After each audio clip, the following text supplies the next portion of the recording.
Shalom, selamat siang Bapak Ibu yang kasih Tuhan. Berjumpa kembali dengan saya Pendeta Maria dari Gereja Isa Al-Masih Pegangsaan dengan acara siraman rohani. Saya akan mengajak Bapak Ibu sekalian untuk sharing firman Tuhan sejenak. Mari kita bersama-sama membaca Alkitab kita, namun sebelumnya kita berdoa terlebih dahulu. Mari kita berdoa. Bapa yang baik, kami bersyukur hari ini kami boleh bersama-sama kembali sharing kebenaran firman-Mu yang belum menjadi kekuatan buat setiap kami. Engkau berkati firman Tuhan ini, dan bila kami boleh diberikan hikmat pengertian untuk dapat melakukan kebenaran firman-Mu. Terima kasih Bapa, pakai hamba yang lemah untuk dapat menyampaikan kebenaran firman-Mu. Terima kasih Tuhan, kami bersyukur dan kami berdoa di dalam satu nama Tuhan kami Yesus Kristus. Amin. Puji Tuhan, mari kita bersama-sama membuka Alkitab kita di dalam 1 Samuel pasal yang ke-22. 1 Samuel pasal 22 ayat 1 sampai 5. Mari kita bersama-sama menyimak, membuka Alkitab kita dan kita membacanya. Saya akan membacakan buat Bapak Ibu sekalian. Demikian bunyi firman Tuhan. Daud di Gua Adulam. Lalu Daud pergi dari sana dan melarikan diri ke Gua Adulam. Ketika saudara-saudaranya dan seluruh keluarganya mendengar hal itu, pergilah mereka ke sana mendapatkan dia. Berhimpunlah juga kepadanya setiap orang yang dalam kesukaran, setiap orang yang dikejar-kejar tukang piutang, setiap orang yang sakit hati, maka ia menjadi pemimpin mereka. Bersama-sama dengan dia ada kira-kira 400 orang. Dari sanalah Daud pergi ke Mispa di Moab dan berkata kepada raja negeri Moab, izinkanlah ayahku dan ibuku tinggal kepadamu, sampai aku tahu apa yang dilakukan Allah kepadaku. Lalu diantarkannya lah mereka kepada raja negeri Moab, dan mereka tinggal bersama dia selama Daud ada di kubu gunung. Tetapi Gad nabi itu berkata kepada Daud, jangan tinggal di kubu gunung itu, di kubu gunung itu, pergilah dan pulanglah ke tanah Yudea. Lalu pergilah Daud dan masuk ke hutan Karet. Amin. Nah, Bapak Ibu yang kasih Tuhan, hari ini saya akan mengajak Bapak Ibu untuk merenungkan sebagian dari kebenaran firman Tuhan dengan tema di Gua Adulam. Arti Adulam itu apa sih? Arti Adulam adalah tempat yang tertutup. Nah, mari kita bersama-sama belajar dan merenungkan firman Tuhan dari apa yang dialami oleh Daud yang terambil dalam 1 Samuel 22 ayat 1 sampai 5 ini. Bapak Ibu yang kasih Tuhan, kalau kita melihat di sini dari ayat 1 bagian A mengatakan, lalu pergilah dari sana dan melarikan diri ke Gua Adulam, di mana keadaan Daud pada saat itu, Bapak Ibu yang kasih Tuhan, mengalami ketakutan dan sangat frustasi oleh karena intimidasi daripada Raja Saul. Dia dikejar-kejar Raja Saul dan Saul berkeinginan untuk membunuh Daud. Nah, oleh sebab itu Daud melarikan diri dari Raja Saul sampailah dia di Gua Adulam, yang artinya adalah tempat tertutup ini. Dan kalau kita melihat dan kita baca tadi di dalam pasal 22 ayat 1 sampai 5, di mana tempat itu ternyata di Gua Adulam itu ternyata tempat persembunyian paling favorit, Bapak Ibu yang kasih Tuhan, bagi orang-orang yang bermasalah, bagi orang buronan, penjahat atau perampok atau preman, atau orang-orang yang dianggap sebagai sampah masyarakat, yang mengalami intimidasi, yang mengalami dikejar-kejar orang. Nah, Bapak Ibu yang kasih Tuhan, kalau kita melihat di sini, di mana Daud bertemu dengan orang-orang yang mengalami kesukaran, setiap orang dikejar-kejar tukang piutang dan orang-orang yang sakit hati. Kalau kita melihat di dalam ayat yang kedua, mari kita buka ayat kembali, melihat ayat yang kedua. Di dalam ayat yang kedua di situ dikatakan, berhimpunlah juga kepadanya setiap orang yang dalam kesukaran, setiap orang yang dikejar-kejar tukang piutang, setiap orang yang sakit hati, maka ia menjadi pemimpin mereka. Bersama-sama dengan dia ada kira-kira 400 orang. Nah, Bapak Ibu yang kasih Tuhan, di Gua Adulam ini ternyata banyak orang yang bersembunyi, dan tidak Daud saja yang sendirian di situ. Dan ternyata Bapak Ibu yang kasih Tuhan, tempat ini adalah tempat yang tersembunyi. Kenapa? Dalam artinya saja itu adalah tempat yang tertutup, dianggap tempat yang aman untuk bersembunyi. Maka Bapak Ibu yang kasih Tuhan, kalau kita melihat di Gua Adulam ini banyak orang, Daud ketemu banyak orang yang senasib, nasibnya sama, juga sama-sama mengalami frustasi, mengalami kepahitan, sakit hati, dan luka-luka batin. Dan jumlahnya kita baca tadi di dalam ayat yang kedua adalah kira-kira 400 orang. tidak sedikit Bapak Ibu yang kasih Tuhan jumlahnya. Tetapi mengapa mereka memilih untuk bersembunyi di dalam gua itu? Karena letak gua itu ada di lereng bukit yang sangat terjal dan sulit dijangkau oleh siapapun Bapak Ibu yang kasih Tuhan. Mungkin keadaan kita saat ini tidak jauh berbeda dengan orang-orang yang ada di dalam gua Adulam ini. Kita mengalami frustasi karena masalah-masalah yang berat yang kita hadapi. Mungkin kita diremehkan orang, diabaikan, bahkan mungkin kita dihina orang, atau kita mengalami tekanan-tekanan karena masalah-masalah hidup kita.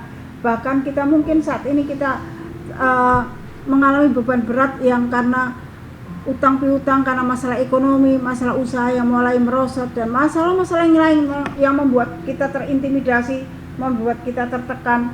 Nah, Bapak Ibu yang kasih Tuhan, kadang-kadang kita juga merasa bahwa kita ini sudah tidak berharga lagi karena kita ini adalah orang yang sangat berdosa dan tidak layak di hadapan Tuhan, sehingga kita mengalami frustasi dan mengalami tidak ada harapan. Tetapi satu hal Bapak Ibu yang kasih Tuhan, yang perlu kita perhatikan bahwa Tuhan adalah Tuhan yang setia. Dia tidak pernah meninggalkan kita, apalagi ketika kita sadar akan dosa-dosa kita, akan kejahatan kita. Maka Tuhan yang setia dan adil itu akan mengampuni dosa-dosa kita. Mari kita melihat di dalam 1 Yohanes pasal 1 ayat yang ke-9. Di situ ayat ini luar biasa Bapak Ibu yang kasih Tuhan. Ketika engkau mengalami tertekan dan mengalami frustasi, mengalami masalah dan beban berat, dan mengalami merasa tidak layak di hadapan Tuhan karena dosa-dosa yang menekan Bapak Ibu sekalian, merasa tidak berharga di hadapan Tuhan karena dosa dan kesalahan yang kita lakukan. Bapak Ibu yang kasih Tuhan, mari kita melihat dalam 1 Yohanes pasal 1 ayat 9. 1 Yohanes, surat 1 Yohanes ayat pasal 1 ayat 9 mengatakan demikian. Jika kita mengaku dosa kita, maka Ia adalah setia dan adil, sehingga Ia akan mengampuni segala dosa kita dan menyucikan kita dari segala kejahatan. Jadi Bapak Ibu yang kasih Tuhan, ketika kita mengalami masalah frustasi yang begitu berat seperti apa yang dialami oleh Daud tadi.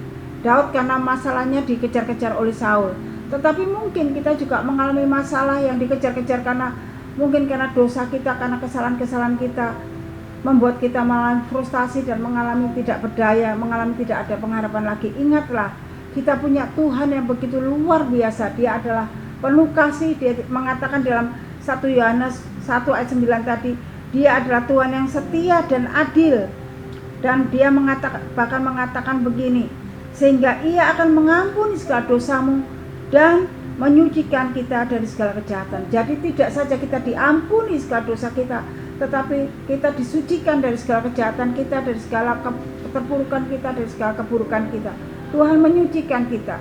Oleh sebab itu Bapak Ibu yang kasih Tuhan, ketika kita menghadapi hal-hal yang kita merasa diremehkan, diabaikan, dianggap orang lain yang memiliki hal yang tidak baik, yang mengalami masa-masa lalu yang sangat kelam yang membuat kita tidak berdaya, mari Bapak Ibu yang kasih Tuhan, kita jangan terus terpuruk dengan kita sudah merasa tidak berharga lagi, tetapi datanglah kepada Tuhan, karena Tuhan kita adalah Tuhan yang adil dan setia. Bahkan Dia menyucikan kita, menolong kita, Dia mengasihi kita, karena di hadapan Tuhan tidak ada satupun yang mustahil.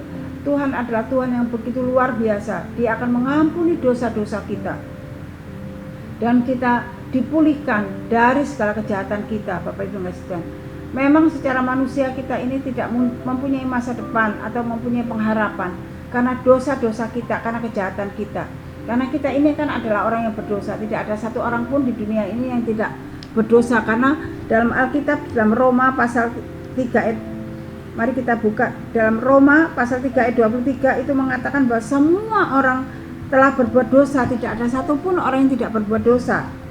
Kalau kita melihat dalam Roma pasal 3 ayat 23, dikatakan demikian, karena semua orang telah berbuat dosa dan kehilangan kemuliaan Allah. Jadi semua orang, tidak ada satupun yang tidak berdosa. Semua orang telah berbuat dosa dan bahkan kehilangan kemuliaan Allah, dikatakan di dalam Roma pasal 3 ayat 23 ini. Jadi Bapak Ibu yang kasih Tuhan, kalau kita adalah orang yang berdosa dan sudah kehilangan kemuliaan Allah, kita tidak punya harapan lagi. Satu-satunya yang layak kita terima adalah hukuman maut, karena di dalam Roma 6 ayat 23 mengatakan upah dosa adalah maut. Jadi tidak bisa ditawar-tawar lagi. Oleh sebab itu Bapak Ibu yang kasih Tuhan, kalau kita mengalami kondisi seperti ini, terpuruk, dan masalah yang menekan kita, mengintimidasi kita, janganlah kita terus terpuruk di dalamnya. Tetapi ingat, kita punya Allah yang penuh kasih, Allah yang begitu luar biasa. Dia mengatakan bahwa di hadapan Tuhan tidak ada satupun yang mustahil. Dia yang akan menolong kita. Secara manusia mungkin kita ini sudah kehilangan masa depan dan pengharapan. Tetapi Bapak Ibu yang kasih Tuhan, di dalam Alkitab menegaskan bahwa bagi orang yang percaya kepada Tuhan Yesus, tidak ada satupun yang mustahil. Makanya di dalam Mazmur 75 ayat 7 mengatakan demikian, bukan dari timur atau dari barat, bahkan bukan dari padang gurun datangnya peninggian itu, tetapi Allah adalah hakim, direndahkannya yang satu dan ditinggikannya yang lain. Jadi Bapak Ibu yang kasih Tuhan, Allah adalah Allah yang luar biasa, Allah hakim yang adil, dan Dia mampu dan sanggup merendahkan kita, mampu sanggup meninggikan kita, mengangkat kita. Jadi seburuk apapun keadaan kita, Bapak Ibu yang kasih Tuhan, Tuhan tidak pernah meninggalkan kita. Seburuk apapun Tuhan sanggup mengubah kita, asalkan kita mau bangkit dari keterpurukan, kita mau percaya kepada Tuhan sebagai Tuhan dan Juru Selamat kita. Maka Dia adalah Tuhan Allah yang adil dan setia, itu yang mengampuni segala dosa kita, yang memulihkan keadaan kita dan menyucikan kita dari segala kejahatan kita. Sehingga Bapak Ibu yang kasih Tuhan, kita akan menjadi orang-orang yang menang, dibebaskan dari segala intimidasi, dari segala kejaran-kejaran yang membuat kita frustasi. Kita akan mengalami menang di dalam Tuhan. Nah, Bapak Ibu yang kasih Tuhan, apakah kita mau menang di dalam Tuhan? Kalau kita melihat pengalaman Daud ketika dia dikejar-kejar oleh Saul, begitu sangat mengerikan. Dia mengalami ketakutan dan frustasi. Kenapa? Karena Daud diancam dibunuh oleh Saul. Tetapi Bapak Ibu yang kasih Tuhan, ketika Daud melarikan diri dari Saul dan masuk ke dalam gua Adulam, di situ kita dapat melihat bagaimana Daud bahkan diangkat menjadi pemimpin bagi orang-orang yang mengalami nasib yang sama, mengalami masalah yang sama. Tetapi Bapak Ibu yang kasih Tuhan, kalau kita saat ini kita mengalami seperti itu, ingatlah kita punya Tuhan Allah yang luar biasa, yang mampu dan sanggup mengangkat Bapak Ibu sekalian, yang mampu dan sanggup meninggikan Bapak Ibu dan menolong Bapak Ibu. Oleh sebab itu terus maju dan jangan terpuruk, bangkit di dalam Tuhan. Tuhan akan menolong saya dan Bapak Ibu sekalian. Bila firman Tuhan ini belum jadi berkat buat kita semua, amin. Mari kita bersama-sama berdoa. Bapa yang baik, Engkau meteraikan kebenaran firman-Mu. Mungkin saat ini Tuhan kami mengalami keterpurukan, mengalami intimidasi karena masalah-masalah yang ada dalam kehidupan kami, di sekitar kami. Mungkin masalah pekerjaan, masalah usaha pekerjaan, atau masalah bisnis kami, atau masalah utang piutang, atau masalah sakit penyakit, atau masalah ekonomi yang menimpa kami sehingga membuat kami mengalami ketakutan, kekhawatiran, mengalami terintimidasi Tuhan, dan mengalami ketidaktenangan. Tetapi Tuhan, saat ini Tuhan kami mau bangkit bersama dengan Kristus, karena kami punya Tuhan yang adil, mempunyai Tuhan yang luar biasa, yang mampu dan sanggup memulihkan kami dan membawa kami keluar dalam kemenangan bersama dengan Tuhan. Oleh sebab itu meteraikan kebenaran firman-Mu pada siang ini, dan bila Tuhan firman ini belum membangkitkan kami kembali, untuk kami boleh bangkit bersama dengan Kristus, dan kami boleh maju, dan kami meninggalkan ketakutan kami, meninggalkan kekhawatiran kami, kefrustasian kami, dan keterintimidasian kami dari masalah-masalah yang ada di sekitar kami. Kami mau berjalan bersama dengan Tuhan Yesus yang membawa kemenangan dalam kehidupan kami. Karena kami percaya dengan iman, ketika kami datang kepada Tuhan, mengaku segala dosa kami, Engkau adalah Tuhan Allah kami yang setia dan adil, yang akan mengampuni dosa-dosa kami, bahkan menyucikan segala dosa kami, menyucikan segala kejahatan kami, dan Engkau yang akan memulihkan kami dan membangkitkan kami menjadi orang-orang yang menang di dalam Tuhan. Terima kasih Tuhan, terima kasih. Meteraikan kebenaran firman-Mu, dan bila firman Tuhan ini belum menjadi berkat bagi setiap kami. Terima kasih Tuhan Yesus yang baik. Dalam nama Yesus kami bersyukur dan kami berdoa. Amin. Tuhan memberkati, sampai ketemu. Shalom.